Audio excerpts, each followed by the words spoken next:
నువ్వు అంటావా? నేను అన్నాక నువ్వు అలా చెప్పాలి. ఏ చేతిలో ఉంది? ఏ చేతిలో ఉంది చెప్పు. హ్యాండ్స్లో ఉంది చెప్పు. చెప్పు ఎక్కడుంది చెప్పు. ఆకెక్కడుంది చెప్పు. ఆకురా, ఆకెక్కడుంది చెప్పు. చెప్పాలా అమ్మ? చెప్పమ్మా. ఇదిగో ఇప్పుడు ఇప్పుడు అక్క అక్క అదరా రామ్మా. అక్క అడద్ది సారీ ఇలా తీసుకో.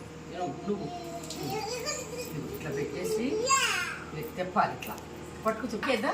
ఆకేసి పప్పేసి నెయ్యేసి కూరేసి అట్టుపొడి పెట్టి పెరిగేసి అప్పడం పెట్టి అన్నీ కలిపి బుడ్డదానికి పెట్టి అత్తగారింటి దారే దారే దారే దారే పడతావు లేక అట్ట పడిపోబడతావు. అట్ట పడుకో. దాని వచ్చిన వెళ్దారా నూరా నూరా నూరా నూరా